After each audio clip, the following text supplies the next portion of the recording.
Hello friends, welcome to my channel. Book है enlightenment to go. Writer हैं David Michie. इसके 7 episodes में पहले आप लोगों के साथ शेयर कर चुकी हूँ। ये इसका 8th एपिसोड है। इसमें पेशेंस की बात राइटर कर रहे हैं। The perfection of patience. Tibetan Buddhism में पेशेंस को यूज किया जाता है 3 चीजों के लिए। जैसे कोई आपको प्रोवोक करता है, उस समय पेशेंस की प्रैक्टिस बहुत इंपॉर्टेंट है। या आप हार्डशिप फेस कर रहे हैं लाइफ में, उस समय पेशेंस बहुत ज़रूरी है। या आप कोई धर्मा की प्रैक्टिस करते हैं, तब पेशेंस बहुत इंपॉर्टेंट है।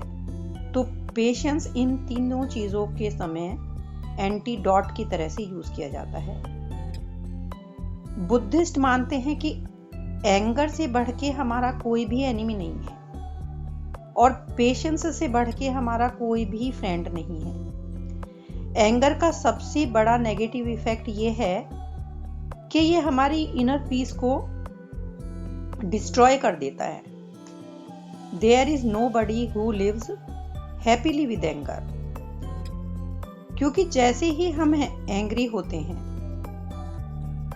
हमारे अंदर से पीसफुलनेस एकदम खत्म हो जाती है। पीसफुलनेस और एंगर दोनों एक साथ नहीं रह सकते। ये हमारे मेंटल इक्विलिब्रियम को डिस्टर्ब कर देता है। एंगर एक्चुअल में नेगेटिविटी की शुरुआत है। जब हम किसी पर्सन से या किसी सिचुएशन में एंगर करते हैं, तो ये पॉसिबिलिटी है, ये चांस है कि इस तरह की सिचुएशन या पॉसिबिलिटी या इस तरह का कोई पर्सन फ्यूचर में आपके सामने आएगा, तो आप फिर से एंग्री होंगे। तो इस तरह से आपने फ्यूचर में भी एक पॉसिबिलिटी क्रिएट कर दी उस पर्सन से या उस सिचुएशन से एंग्री होने की। ये कहीं पे भी हो सकता है, ऑफिस में हो सकता है, घर में हो सकता है। आपका ट्रिगर पॉइंट क्या है? आपका कौन सा ऐसा बटन है जिसको प्रेस करके आपको क्रेजी किया जा सकता है? बट एवरी टाइम आप एंग्री हो जाते हैं। Very sad. आपने अपनी इस आदत की वजह से फ्यूचर में भी अनहैप्पीनेस को बुलावा दे दिया है। कुछ लोग आप देखते होंगे बड़े काम, कंपोज्ड और रैशनल होते हैं। वो इस एंगर को, जो हमें पागल कर देता है, खुद पे हावी नहीं होने देते। They sit behind the steering wheel. वैसे तो एंगर के इमीडिएट इम्पैक्ट भी बहुत ज़्यादा नेगेटिव होते हैं, लेकिन इसके जो रिपरकशंस हैं, इसके जो दुष्परिणाम हैं, वो कितने भयानक हो सकते हैं आप सोच भी नहीं सकते। और इस तरह के जो परिणाम हैं, जिनको हम पलट भी नहीं सकते, सिर्फ उनके बारे में रिग्रेट करते रह जाते हैं या गिल्ट फील करते रहते हैं। एंगर की वजह से पति पत्नी अलग हो जाते हैं। एक दूसरे पर जो लगाए गए इल्ज़ाम या वर्ड्स हैं, वो शायद इतना बड़ा घाव कर देते हैं कि उस रिश्ते को फिर से जोड़ा नहीं जा सकता। एंगर बिजनेस में भी डिस्ट्रॉइंग फेज ला सकता है। लॉर्डन लिखते हैं कि एंगर से मैलिस, फियर, इग्नोरेंस और ज़्यादा बढ़ जाते हैं। Loneliness, lack of resources create होते हैं। इससे मेंटल एजिटेशंस और नींद ना आना, डाइजेस्टिव सिस्टम खराब हो जाना, बीपी बढ़ जाना और एजिंग ज़्यादा होना, ये भी इसके कुछ दुष्परिणाम हैं। ऐसा तो होता नहीं है कि हम घर से ये सोच के निकलते हैं कि हम गुस्सा होंगे आज, पर ये हो जाता है। किसी ने कुछ ऐसी अनप्लेजेंट बात कही जो हमें नहीं पसंद है, तो हमारा फिजिकल रिस्पॉन्स या वर्बल रिस्पॉन्स ट्रिगर हो जाता है, हम साइकोलॉजिकली अपसेट हो जाते हैं। यहाँ एक अंतर होता है, एंग्री दिखना और एंगर में पागल हो जाना, दोनों में अंतर होता है। एंग्री दिखाना सिर्फ एक्चुअल में एंगर नहीं होता, उसमें इमोशंस भी शामिल होती हैं। ये spontaneous expression of emotion normally parents करते हैं जो अपने बच्चों की गलत आदतों पे या उनकी किसी गलत एक्टिविटी पे अपने बच्चे को डिस्करेज करने के लिए करते हैं। उनके पीछे उनका लव और कंपैशन होता है। वो सिर्फ ऊपर ऊपर से दिखता है कि वो गुस्सा हो रहे हैं, but they are truly feeling at the time. लेकिन ये जो एंगर वाली फीलिंग है, यदि इसको एक्सप्रेस नहीं करते, कुछ लोग एक्सप्रेस यदि नहीं हो पाती, तो वो लोग डिप्रेशन का भी शिकार हो जाते हैं। वो लोग अपना गुस्सा या नाराजगी किसी दूसरे पे नहीं, खुद पे ही निकालते हैं। अपनी जो उनके अंदर कमियां होती हैं, उनसे वो इनएडिक्वेसीज होती हैं, उससे वो नफरत करते हैं। वो अपने सिचुएशंस जो भी उनके सामने हैं उनमें फेल हो चुके होते हैं, या रिलेशनशिप में फेल हुए होते हैं, या वो चीज़ें अचीव नहीं कर पाते जो वो करना चाहते थे। उनमें सेल्फ डिसिप्लिन और सेल्फ कॉन्फिडेंस और गुड ह्यूमर की कमी होती है। ये होता है उनके इंटरनलाइज्ड एक्सप्रेशन ऑफ एंगर की वजह से, और साइकोलॉजिस्ट इसको डिप्रेशन कहते हैं, जो कि एक मेंटल प्रॉब्लम है। There is no body who lives happily with depression. Meditation से एविडेंटली इस साइकोलॉजी को बदलने की पावर मिलती है। माइंडफुलनेस एंगर के लिए रखना बहुत ज़रूरी होता है। यदि हमें अपने एंगर को एक्चुअल में कम करना है, और यदि हमें लगता है कि हमें बार बार गुस्सा आने लगा है और ये हमारी इनर पीस को डिस्ट्रॉय कर रहा है, तो हमें माइंडफुल रहकर, सतर्क रहकर इसको हैंडल करना होगा। यदि आपने ये रिकॉग्नाइज कर लिया कि कोई लोग या कोई सिचुएशन ऐसी है उसमें आपको गुस्सा आता ही है, तो ऐसी परिस्थिति में या ऐसे व्यक्ति के सामने अपने माइंडफुलनेस वाले एटीट्यूड को हमें हाई अलर्ट पे रखना होगा। आई मीन वहां पे हमें पेशेंस की प्रैक्टिस करनी होगी। ऐसे समय में आइडेंटिफाई करना है कि जो हमारी निगेटिव रिएक्शन देने वाली जो आदत बन चुकी है, उसकी जगह हमें पॉजिटिव रिएक्शन देने की प्रैक्टिस करनी होगी। शुरू शुरू में ये फील करेंगे कि अरे ऐसे कैसे कर सकते हैं, इस तरह के आदमी पे हम गुस्सा ना करें, या ये सोच सकते हैं कि इसको यदि सही तरीके से हैंडल नहीं किया तो ये मुझे बाद में फिर से बुली करता सकता है, तो इसको तो सही तरीके से हैंडल करना ही होगा।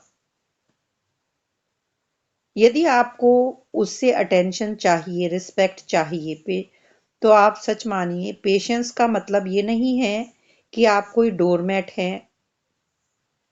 ठीक है, आपको उसके एक्शंस या रिएक्शंस पसंद नहीं हैं, उसका एटीट्यूड पसंद नहीं है, और आप उसको सही भी नहीं कह रहे हैं, सही कह ही नहीं सकते। ऐसे में आपको करना क्या है, you can still stand your ground. आप अपने ग्राउंड पे ही रहिए, लेकिन बिना एंगर के। इनफैक्ट काम रहकर रीजनेबल लॉजिक से अपनी एंगर वाली जो इमोशन है उसको छोड़ के आपको सामने वाले से रिस्पेक्ट मांगना है, लेकिन इमोशनली चार्ज होकर या चिल्लाकर नहीं। गुस्से में ज्यादा बोलना सामने वाले को बार बार वो चीज करने के लिए एनकरेज करता है। We all need to get real. यदि हम अपना स्टीयरिंग व्हील के अपने कंट्रोल में रखना चाहते हैं तो एंगर में हमें ये ध्यान रखना है, जैसे कि एक स्पेशलिस्ट सर्जन ऑपरेट करते समय फोकस करता है, इसी तरह से हमें उस सिचुएशन में अपने पेशेंस पर फोकस करना होगा।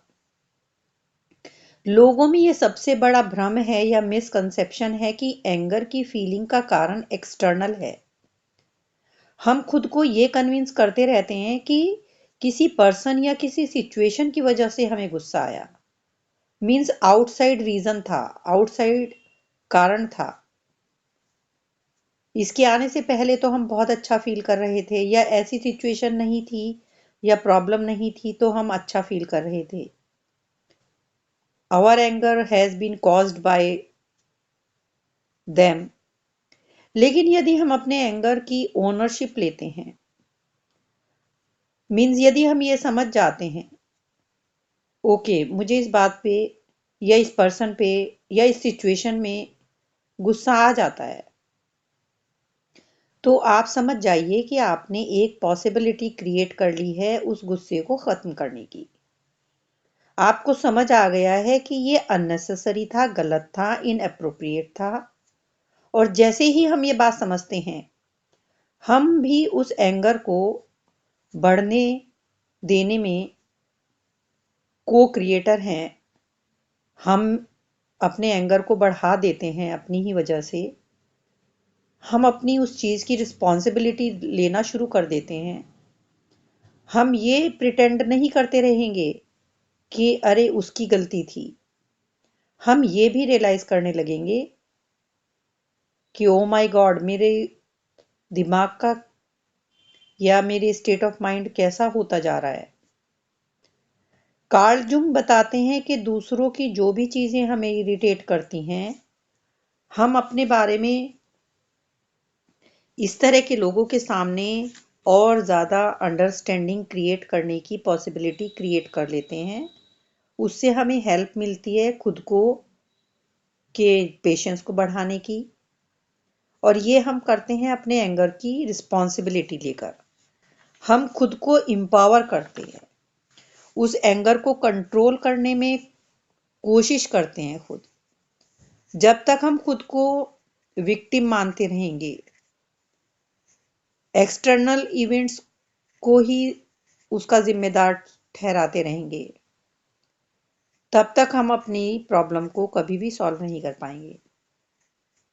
हम दूसरों को रोक नहीं सकते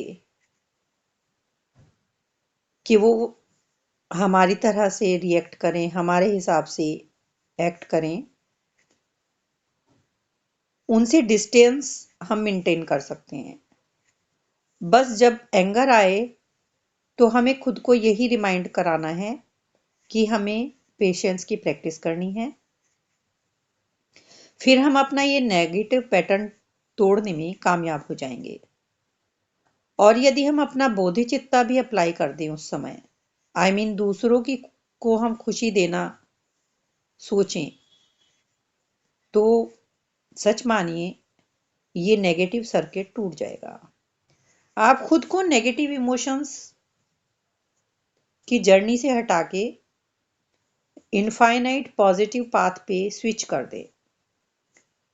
शुरू शुरू में ये बहुत फेक लगेगा कि ये पेशेंस की प्रैक्टिस दिखावा है। हम ऐसा फील तो बिल्कुल भी नहीं कर रहे हैं। आप ये सोचेंगे कि आप लोगों का भला चाह रहे हो जो आपको हर्ट कर रहे हैं। आप अंदर से दांत पीस सकते हैं। आपको शुरू शुरू में खुद को जबरदस्ती रोकना भी पड़ सकता है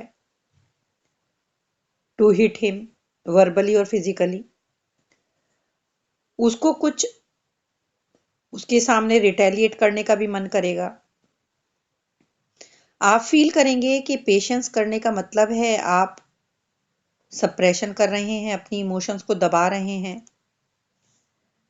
बुद्धिज्म में एंगर को ना तो सप्रेस करना होता है ना रिप्रेस करना होता है। शुरू शुरू में ये सब प्रेशर लगेगा, लेकिन जब हम पेशेंस की प्रैक्टिस करना स्टार्ट करेंगे, हम उस बारे में सोचकर मेडिटेट करेंगे एंगर के ऊपर, तब हम इस बात को ठीक से समझ पाएंगे कि एंगर भी दूसरी इमोशंस की तरह से, जो लव है और इमोशंस हैं उन्हीं की तरह है, आता है और थोड़ी देर रहता है और फिर चला जाता है। It arises, abides and passes. इसको इतना बॉटल अप करने की ज़रूरत नहीं है, क्योंकि जब तक हम उस पर्सन या सिचुएशन को इतनी इम्पोर्टेंस नहीं देते, हम कूल रहते हैं। जब तक चीज़ें ठीक चल रही होती हैं, हम खुश हैं, हम सोचते हैं okay, that's very good, I am at peace. हम सोचते हैं हमने अपने एंगर पर मास्टरी कर ली है। बट माय डियर फ्रेंड्स, अपने इनर डेवलपमेंट की जर्नी में जहां आपको अपने पेशेंस में भी परफेक्शन लाना है, हमारी जो एनलाइटमेंट की स्टेज है वो तभी पहुंचेगी जब हम किसी भी कंडीशन में अपनी कूल को, अपने एंगर को दबा देंगे, अपनी कूल को मेंटेन करेंगे। जब हम अपनी कूल को मेंटेन कर पाएंगे, तभी हम सक्सेसफुल होंगे। कहते हैं कि एक बार योगी जिन्होंने मेडिटेशन में प्रैक्टिस कर ली थी और बहुत हाई अटेन उन्होंने अपने आप को पेशेंस में बना लिया था, उनका टेस्ट लेने के लिए रिनपोचे को भेजा जाता है, जो 19th सेंचुरी स्पिरिचुअल टीचर थे। रिनपोचे उस योगी को काफी टीज करते हैं कि उन्होंने तो अभी तक कोई साधना नहीं की। इस तरह से उसको चिढ़ाते हैं योगी को, जब तक कि उस योगी का टेम्पर लूज नहीं हो जाए। योगी ने रिनपोचे को वहां से जाने के लिए कहा। रिनपोचे ने कहा कि वो जा रहे हैं, पर एक्चुअल में वो उनका पेशेंस का टेस्ट लेने के लिए आए थे। सेम इसी तरह से हम लोगों की लाइफ में भी इस तरह के रिनपोचे लोग आते हैं। इस तरह के पता नहीं कितने लोग हैं या सिचुएशंस हैं जिनमें से हमें खुद को निकालना है। हम ऑफिस में हों या घर में हों, हमें ऐसे लोग मिलते हैं जिनसे हमें फ्रस्ट्रेशन होता है। बस अब करना यह है कि अपने माइंड को रीफ्रेम करना है। जब भी ऐसे लोग हमारे कांटेक्ट में आए, उसे पेशेंस की प्रैक्टिस से उस अपॉर्चुनिटी को ठीक करना है।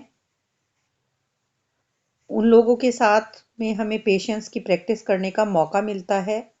जो लोग हमें प्रोवोक करते हैं, वही हमारा टेस्टिंग पॉइंट है और लाइफ एनहांसिंग अपॉर्चुनिटी है। जैसे ही इस तरह का कोई मौका आए, आप इंटरनली खुद से ये बोलें, थैंक यू, ये तो बहुत ही अच्छी अपॉर्चुनिटी है खुद को टेस्ट करने की। क्योंकि कोई मेरा ऐसा कोई क्लोज फ्रेंड तो मुझे ये प्रैक्टिस कराएगा नहीं, वो तो मुझे ऐसा मौका देता ही नहीं है। तो इस मोमेंट में मुझे पेशेंस की प्रैक्टिस करके एनलाइटमेंट को अचीव करने की तरफ बढ़ना है। We set up an extraordinary but wonderful dynamic in our minds when we take the conscious decision to earmark certain people or circumstances or situations as opportunities to practice the perfection of patience। या simply कहें तो हमें अपने mind से ये कहना है कि जो व्यक्ति मुझे परेशान करता है या जो सिचुएशन मुझे हर्ट करती है, उस समय मुझे पेशेंस अपने माइंड में रखना है। ये एक अच्छा मौका है पेशेंस प्रैक्टिस करने का। ये व्यक्ति कभी बाद में मुझे फिर से इस तरह से हर्ट करेगा, फिर से मुझे एंजाइटी होगी, फिर से मुझे स्ट्रेस होगा और मैं उस समय फिर से प्रोवोक हो जाऊंगा। सो इससे बेहतर है कि मैं चुप रहकर उसके इस एफर्ट को बेकार कर दूं जब आप रिएक्ट करने वाली हैबिट्स को कम करने लगेंगे तो धीरे धीरे ये आपकी आदत बन जाएगा, और जैसे ही आप में ये पावर आएगी आप एक नई पॉसिबिलिटी क्रिएट करेंगे। प्लीज इस पावर को अंडर एस्टिमेट मत कीजिए जो आपने अपनी इच्छा से क्रिएट की है। आप देखेंगे कि थोड़े ही दिनों में आपका एक नया एटीट्यूड बन गया है। उन लोगों में भी जिन लोगों की वजह से आपको एंगर आता था, उनमें भी क्यूरियोसिटी बढ़ेगी। जो आपको इरिटेट करते थे वो लोग भी आपका चेंज नोटिस करेंगे और उन्हें बहुत आश्चर्य होगा कि ये क्या हो रहा है। इस समय ये हो सकता है कि वो लोग और ज्यादा इंटेंस और फ्रीक्वेंट आपको प्रोवोक करने की कोशिश करें, पर जब आप उनका शिकार नहीं बनोगे तो वो अपनी स्ट्रेटेजी पे दोबारा सोचेंगे और उनका व्यू बदल जाएगा, और अब आप देखेंगे कि आपकी रिलेशनशिप उन लोगों से भी इम्प्रूव होने लगेगी। ये हमारे फैमिली के लोग हो सकते हैं, हमारा पार्टनर हो सकता है, क्योंकि आफ्टर ऑल उनको पता होता है कि हमें कैसे इरिटेट किया जा सकता है। और एक बार हमें ये पेशेंस हैंडल करना आ गया तब हम हर चीज पे, हर सिचुएशन पे उसको अप्लाई कर सकते हैं। बुद्धा कहते हैं कि एक आदमी 1000 लोगों को बैटल में जीत सकता है, लेकिन जो इंसान खुद को जीत लेता है वो ही ग्रेटेस्ट वॉरियर है। ऐसे लोगों को आइडेंटिफाई कीजिए जो आपको इरिटेट करते हैं। उस समय आप अपना पेशेंस अलर्ट मोड ऑन कर लीजिए। ये आसान नहीं है, जैसे कि होता है हम अक्सर भूल जाते हैं, उस समय ओवर रिएक्ट कर देते हैं, और जो हमारा रिपीटेड हैबिट है उसके अकॉर्डिंग ही हम लोग रिएक्ट कर देते हैं। तो इसके लिए उन लोगों का या उन सिचुएशंस का रिमाइंडर कहीं लिख के रख सकते हैं, जिससे कि आपको याद रहे कि नो रिएक्शन, माइंडफुल रहना है, मुझे एनलाइटमेंट मिलेगा। सबकी खुशी के बारे में उस समय सोचना है, बौद्धिचित्ता का यूज करना है। अपने मन में ये बात रिपीट करते रहें कि सब खुश रहें, सब लोग सफरिंग से फ्री रहें, सबको पीस मिले। यदि आप पेशेंस की प्रैक्टिस में सफल हो जाते हैं तो खुद को कॉन्ग्रेचुलेट कीजिए कि आपको अपने एंगर को दबाने की पावर मिल गई है। और जब आप में ये प्रैक्टिस आपकी हो जाए पूरी, तो आप समझ पाएंगे कि माइंड को कमांड करके, पॉजिटिवली चार्ज करके हम अपने लिए एक नई दुनिया क्रिएट कर देते हैं। यदि हम बार बार रिटेलिएट करते रहेंगे और एंगर शो करते रहेंगे तो माइंड धीरे धीरे इतना चिड़चिड़ा हो जाएगा कि इवन जो अच्छी सिचुएशंस हैं या अच्छी कंडीशंस हैं उनमें भी वो रेस्टलेस रहेगा, और आप हमेशा किसी ना किसी से बदले की भावना में जलते रहेंगे। सो चॉइस इज योर्स। तो ये आप पेशेंस की प्रैक्टिस शुरू कीजिए। नेक्स्ट एपिसोड में मैं आपको बताऊंगी कि माइंडफुलनेस क्या है और ये किस तरह से कर सकते हैं।